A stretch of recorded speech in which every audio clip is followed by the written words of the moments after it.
Hi everyone, welcome to fan commentary on Insomnia. Now, clip shows for TV series are a needed evil in order to produce a really great episode that is higher budget than usual. Usually it's saved for mid-season breaks, season finales, and so forth. So, in order to compensate for the higher budget, you need to make a episode that doesn't cost a lot, and the best way to do that is fill it with clips from previous episodes. Now, Power Rangers has done a lot of these, and some are pretty bad, but Insomnia is a really good example on how to do it well, because these episodes need to be about the characters. They have to be character pieces. You have to have a purpose to the clips. And not only does this episode of SPD do that, it actually factors into the overall story and explanation of what was going on throughout the season. So the clips are not just like focusing on the characters.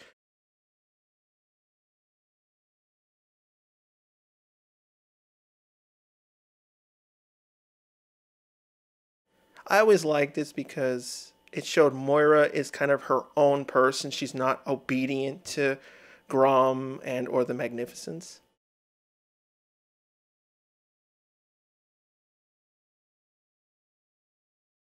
Honestly, I wish they actually did that as a joke.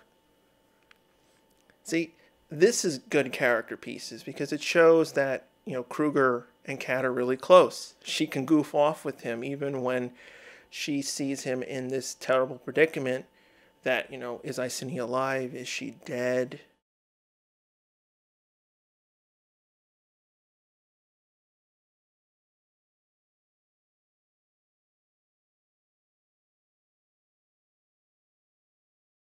It also reminds us about the A Squad because they haven't talked about them so much.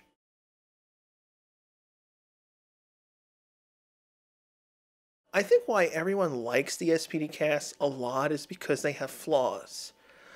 They're not perfect, they don't get along, so each one fights with each other. It makes them feel more real, especially here where Jack intentionally sits in the dark and waits to spook Z. It just shows how they're like connected to each other like brother and sister because they've been with each other for years.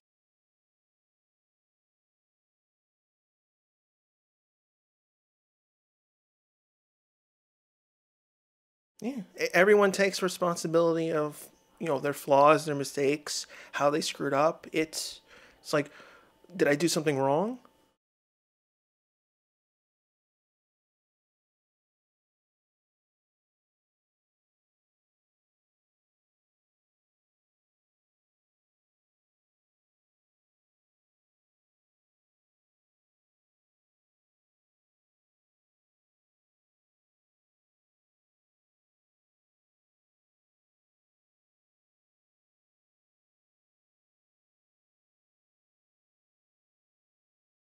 I thought it was a really great idea to have them actually be kind of homeless slash petty thieves in order to meet the Rangers because it just shows a huge contrast between the five.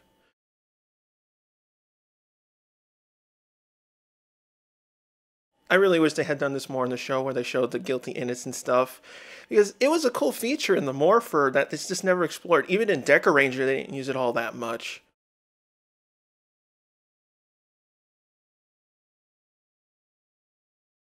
That's why I like Z. It's like, yeah, you were the bad guys to them, but it's wrong to not help them out.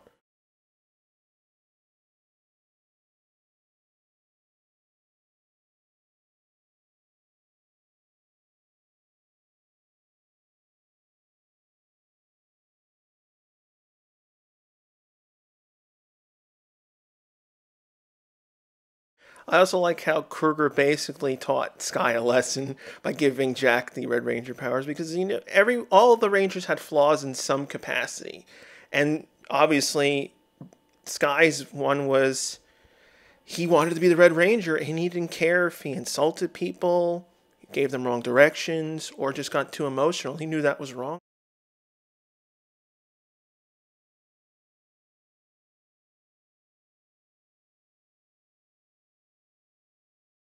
These clips help us remember who these characters are because, again, even though the show is 38 episodes, there's a lot of ways to do this. They're still stuck with limited, budget. They have to have Sentai footage fulfilled. So you can't always do character pieces based on what we do in this footage. So it's nice to get reminded, because at this point it's the end of the year. A year has passed and, you forget these things.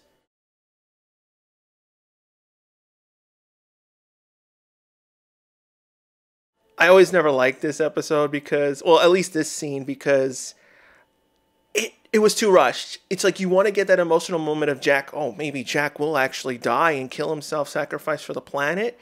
And it didn't go on long enough to feel it. It just kind of went, yeah, I'm going to die. Sky's going to go, no. And then it doesn't really matter. He's back in a few seconds. I do like how good they did the set, replicating the Deca Ranger set, because Ninja Storm didn't do that good at well at all. And again, it all comes down to lighting. If it's different lighting, it just feels wrong.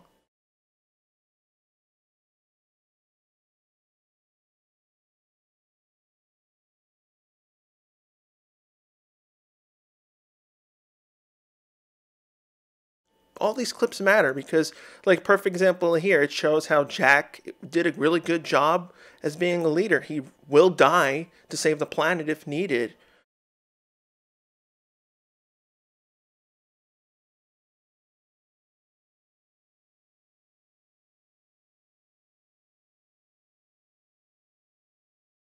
This is where Sky finally opened his eyes and realized, yeah, me acting that way as being the Red Ranger, a spoiled brat and complaining, arguing with Jack, even though he does have some validity because, he's not trained like him, but Sky also has his own faults, and we see them here.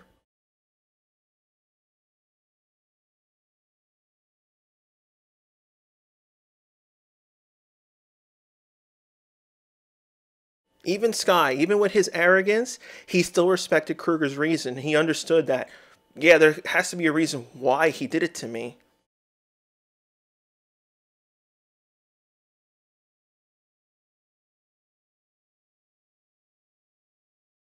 Now, SPD doesn't have flaws. Yeah, of course, it has issues because the major issue is that they're constantly always bickering and or being reset to the same so old argument of not working as a team.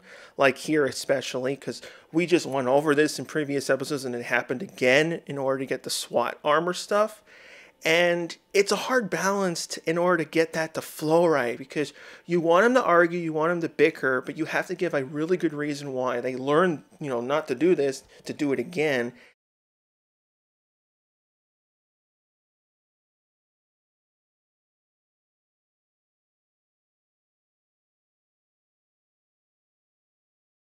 This is one of those really good moments where the team finally teaches and shows them, yeah, we won't give up, even though they were becoming a little lazy, and that's the reason why Kruger didn't want to become the Shadow Ranger.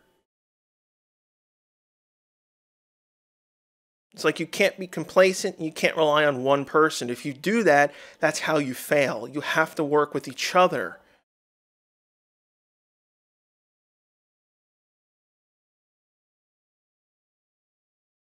This is perfect contrast with the first episode because it shows their difficulty of even just combining the Zords because they're not familiar with each other. Jack and Z being the most because they just became Rangers right now. They're not trained to do this. And it just shows how they can connect, literally and figuratively.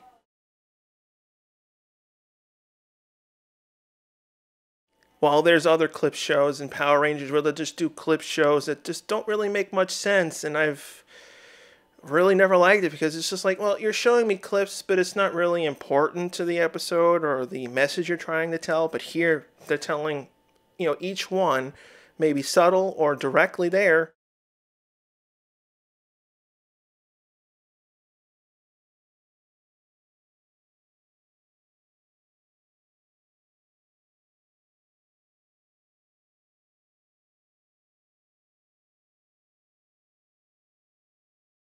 Everyone will have their doubts. That's what makes a good story. If everyone's perfect and they believe they can do anything or they just don't care, that's not really character development.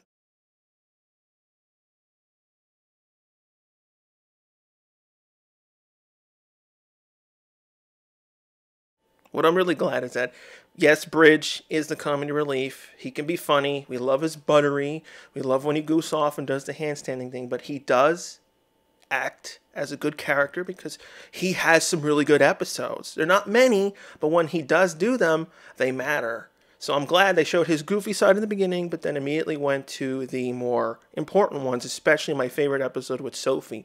I really love that. It's probably my favorite SPD arc in the entire series.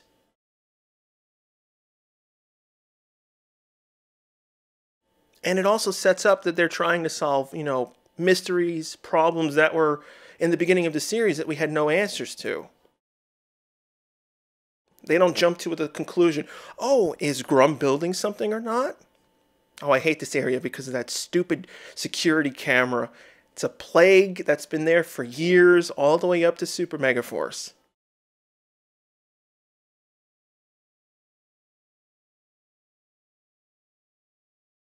I'll admit, when I first saw the episode, I didn't catch that either. It's just like, it's very obvious, but it's subtle enough where you don't realize it.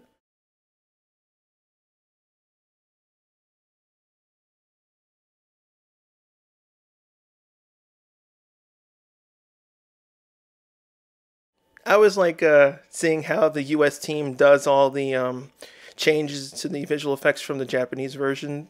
They did them pretty well. Like her, they had to insert her into the footage when she's not really there originally.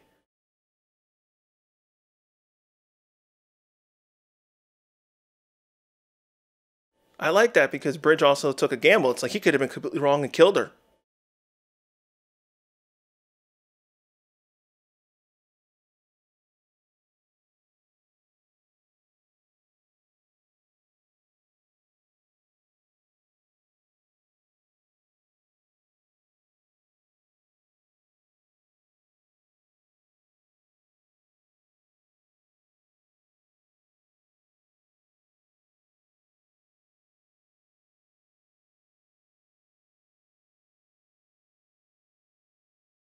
Always got to have the obligatory SWAT stuff because it just shows his little bit of leadership. It's like when it needs to be done, he can do it and pull it off.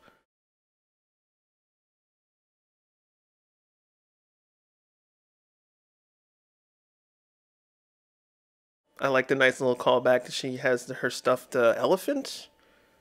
That's always used throughout the show. She does have some, reasons because, she was very spoiled. She was rich, so she was used to that type of lifestyle. And so when Z invaded her space, she was not alone again. Z lives much different to her. She likes to be perfect, Z not. I do love that reference to the Blue Centurion. That's how you do references in PR. Don't forcibly name a planet Sentai. That's too on the nose and too obvious. While the Blue Centurion in there, great way to do it.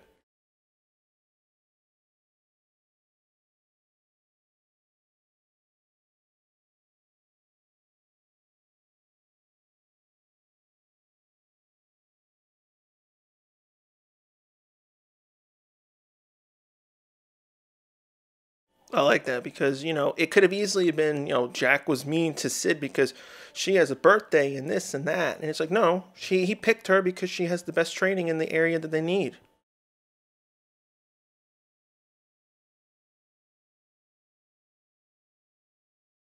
You are whining. I know it is kind of like really bad when she was in the beginning because, someone's life is in danger and you're whining. It's just like you can have a late birthday party. What if the person who's targeted gets killed? How do you feel? And then here's like the full contrast. This is the episode where Sid falls in love with Rick, who was in return going to be killed. He was going to be scrapped and thrown away like an object. And she believed in him, and she didn't want that to happen, which is, again, growth from when she didn't care about the scientist who was being targeted, and she cares now for this robot.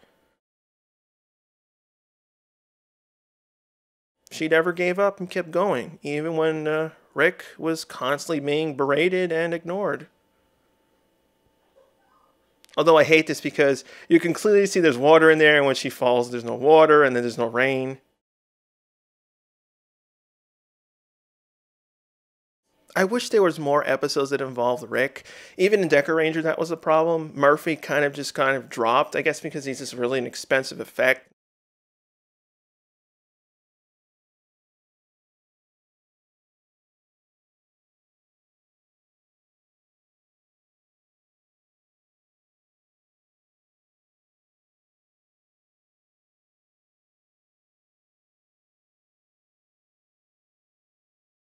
Now, don't go over your head. This is where you get into trouble. No, Sid, he didn't do that because he didn't think you can do it on your own. He had to go and rescue Kat. If he didn't go, she would have died. Not because he didn't believe in you. He believes in all of you.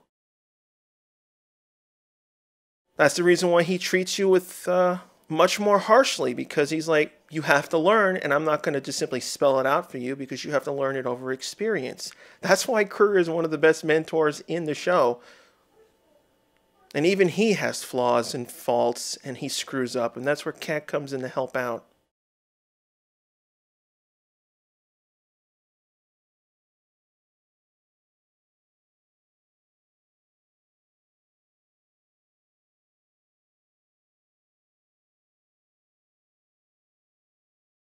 I never liked how they have to censor the bullets in Decker Ranger. It's just like, it never really made any sense that we can't see bullets. It's just like a gun is a gun. It's the only thing I really never understood about censorship in kids' shows to certain things. A weapon is a weapon.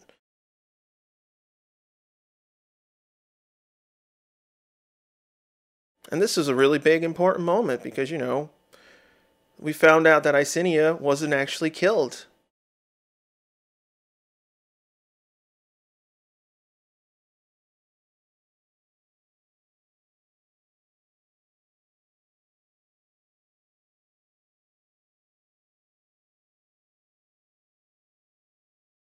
I've never liked the ATVs. I think it's just they didn't really have a purpose. They were not like used in like unique ways. It was just always relegated to like small bits in here, and it was just you're just doing it to sell a toy. It wasn't really integrated into the show. And then you had tons of other stuff, like the Decker Ranger cars and stuff. And then of course Dino Thunder had done it a year before, so it kind of felt more of the same, and I never really cared for them.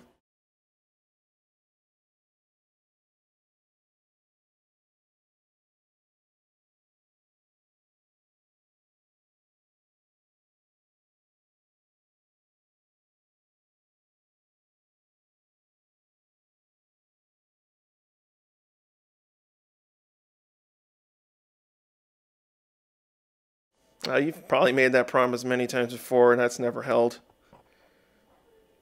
I like this because we don't know what's going on. We don't know what the Magnificence is. It's just this confusing thing that it's been going on for the whole year. I like this. It's a good mystery.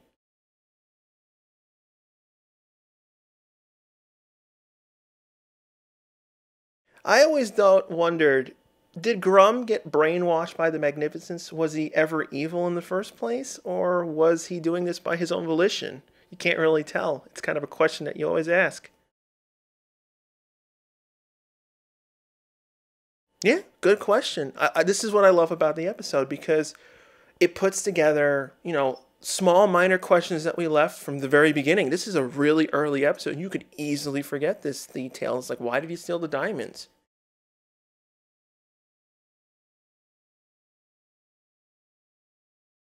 It's a really good use of Sentai footage too, because the diamond stuff was U.S. material. Then they had this episode with them stealing, precious metal like gold, and they incorporated it into the story. Yeah, sure, Bridge. That makes perfect sense.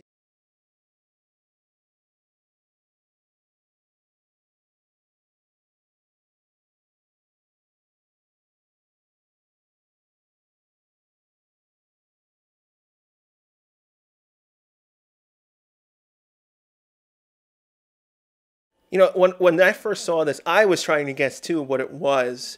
Was it a ship? Was it a massive gun? Was it, I don't know, an invasion force? I had thought those too. I would have never had expected that Magnificent was going to be basically a robotic, synthetic, organic, giant, very similar to Malagor.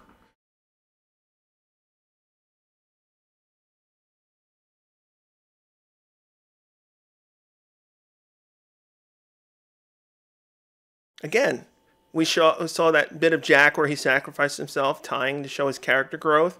And there's a point in the episode where he's using the Meteor episode.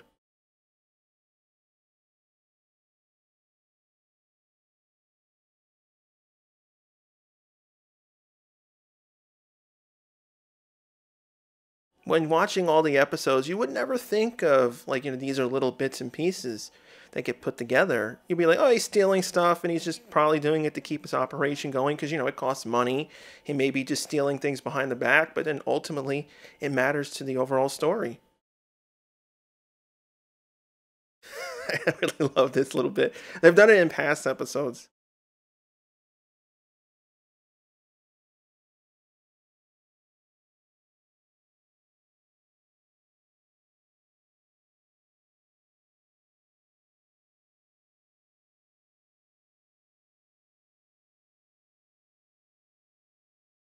He's right, but they are that good. And they did that to actually betray them in the later episodes. They don't even know it. Oh, Sky be Canadian.